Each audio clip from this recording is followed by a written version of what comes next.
Aşgabatyň etegindäki çoğunlygynyň gonamçylygynda onlarça itpişik köpçüligin gözüniň öňünde öldürildi. Azatlyň Aşgabatdaky habarçylarynyň we haýwandary goraýjylaryň söýlerine görä, bu ýagdaý 5-nji martda ýüze çykypdyr. Gonamçylykda ona golay uly it we şonça pişik bardy, güjükler hem bardy. Tahkik sanyny biljekdäl, emma köp kan döküldi. Bu gonamçylykda düýün we şugun boldy. Pasiýolygyň özünde bolsa soňky döwrüň dowamında awlaýjylaryň ählisi şol ýere uğradyldy. Aktiv arasalyarlar Aýratynyň prezidentiň haýwanlar keselhanasy hem Türkmen Rehim Şepaгаty barada eden beýanatynyň ýyzyny diýip 6-njy martda Aşgabatly habarçymyz aýdýar. 16-njy fevralda Türkmenistanyň prezidenti Gurbanguly Berdimuhamedow ýurtda öýsüz haýwanlar üçin döwletiň hatabyna keselhanany hem penahanany döretmek planyny yglan edipdi. Bir hepdeden soň ýurt häkimetleri prezidentiň wada beren keselhanasy üçin raýatlardan hem telekeçilerden meýletin esasda 200 000 manat möçberinde puluň toplananlygyny ma'lum edipdi. Çoğunlygynyň gonamçylygynda haýwanlaryň gyrylmagy şuňlar sosial mediada diskussiýa edilýär. Güjükleri we pişikleri daşladylar, ayaklaryndan tutup ýere urdular. Şol ýerde işleýänleri "Goşulsaňyz işsiz galarsyňyz" diýip gorkuzdylar. Olar hem başyna şak salyp dymdylar.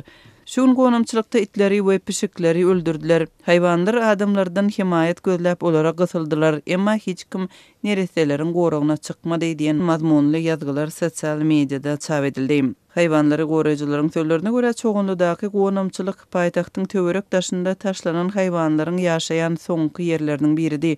Olary bu ýere eýeleri getirip galdyryp gidýärdi. Ona golay hor it we pişik tapan zadyny iýip gül satýanlaryň daşynda ýöreýärdi we olaryň gözüniň alynda hem olary bu gezek öldürdiler diýip Aşgabatly haýwan goraýjy aýdýar.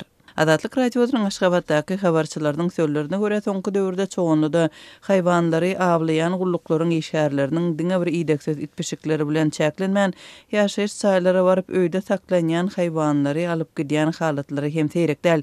Şeýle-de çoğunluda awlanýan haýwanlar üçin ýeketäk penahana ýerleşýär. Aktivistleriň söýlerine görä häkimetler bu ýere haýwanlara garaşyk edýän meýletinçileri soňky döwürde salmaýarlar. 5-nji martda döwlet mediýasy çoğunluda täze ýaşaýyş etrawynyň guruljagyny habar berdi. Aşgabatyň häkimetleriniň itleri we pişikleri ýok etmeginiň fonunda şäher ýaşaýjylary alakkalaryň we sıçanlaryň köpelmegine şahit bolýarlar.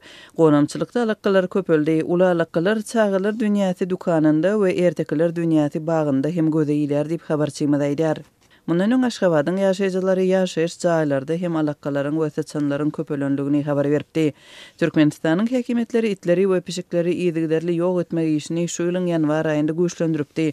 Mundan öň ýygyksiz itler we pişikler köplenç döwlet bayramçylyklarynyň we häkimetleriň ýurda abry getirýär diýip hatap edýän çäreleriň öňü tirasynda alınıp barýardy. Aşgabatyň häkimetleri öýsüz haýwanlaryň rehimsiz awlanýanlygy we öldürilýänligi baradaky maglumatlary resmi taýdan kommentirlemeýärler. Hem azatlygy ma'lum boluşyna görä paýtagtda itpişikleriň awlanmagy Türkmenistanyň ministrler kabinetiniň başlygynyň orunbasarynyň Aşgabady gündelik esasda ýykmanda itpişiklerden arasalamak çäreleri baradaky buýrugynyň esasynda amala aşyrylýar.